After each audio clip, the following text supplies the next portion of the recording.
किसी वस्तु पर लगातार 3 सक्सेसिव डिस्काउंट दिया है। मान लेते हैं उस सक्सेसिव डिस्काउंट 10%, 10% और 10% है, तो इनका समतुल्य छूट कितना होगा, मीन्स सिंगल डिस्काउंट कितना होगा। चलिए कैलकुलेशन से समझते हैं। सबसे पहले 10 और 10 दो को कंबाइन करेंगे, 10% और 10% को कंबाइन करेंगे। सबसे क्या करेंगे, इनको 10 इन लोगों को ऐड कर लेंगे, उसके बाद इन्हीं दोनों 10 को मल्टीप्लाई करके 100 से डिवाइड करके इसमें से सब्ट्रैक्ट कर देंगे। ये हो चुका हमारा 20 माइनस सिंगल 0 0 यहाँ से कट चुका, 1 का 1 में मल्टीप्लाई करेंगे जो 1 आ जाएगा, ये आ चुका हमारा 19%। अब ये 10 और 10 का कंबाइंड डिस्काउंट 19% हुआ। अब हमारे पास 19% का डिस्काउंट हुआ। अब 19% और 10% को कंबाइन करेंगे, 10% को कंबाइन करेंगे, इनका सिंगल डिस्काउंट निकालेंगे। 19 और 10 को ऐड कर लेंगे, फिर उसके बाद इन दोनों का मल्टीप्लाई करके 100 से डिवाइड करके इनको सब्ट्रैक्ट कर देंगे। अब यहाँ पे हो जाता है हमारा 0 से 0 कट जाएगा, 10 और 19 29, इसको माइनस कर देंगे, 10 से डिवाइड करेंगे 1.9 आ जाता है। अब इनको 29 में से 1.9 को सब्ट्रैक्ट करेंगे, 29 में से 1 किया 28 और 0.9 करना है तो 27.1। ये हमारा हुआ तीनों का सक्सेसिव डिस्काउंट। एग्जाम्पल से समझते हैं। मान लीजिए कोई सामान 100 रुपये का है और उस पर 10% का डिस्काउंट है, दैट मीन्स वो सामान हमारा 90 रुपये का हो जाएगा। फिर इस पर क्या कर रहे हैं, हम 10% का डिस्काउंट को लगा रहे हैं। अब 10% का डिस्काउंट लगाने पर वो सामान हमारा था 90 का, दोबारा उस पर 10% का डिस्काउंट लगाया, दैट मीन्स वो सामान हमारा हो गया 90%। अब ये 90 ये है और 90% ये हटाएंगे परसेंट तो हो जाएगा नीचे 100, 0 से 0 0 से 0 काट देंगे, 9 का 9 में मल्टीप्लाई करेंगे, हमारा 81 आ जाएगा। अब हमारा वो आर्टिकल 81 रुपीज का हो चुका।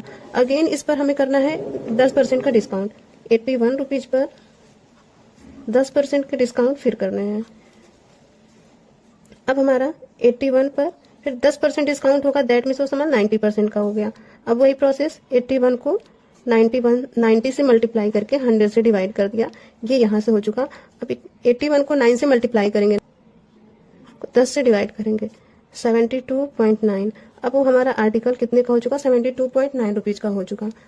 टोटल डिस्काउंट कितना हुआ, आर्टिकल 100 रुपीज का है और अब मिला हमें 72.9 रुपीज का। इसमें से इसको माइनस कर देंगे तो हमारा आ जाएगा 27.1, जो हमारा क्या हो चुका, इतने का डिस्काउंट हुआ। ये क्या हुआ, हमारा डिस्काउंट हुआ, ये रुपीज में आ गया और यही हमारा परसेंट हो जाएगा।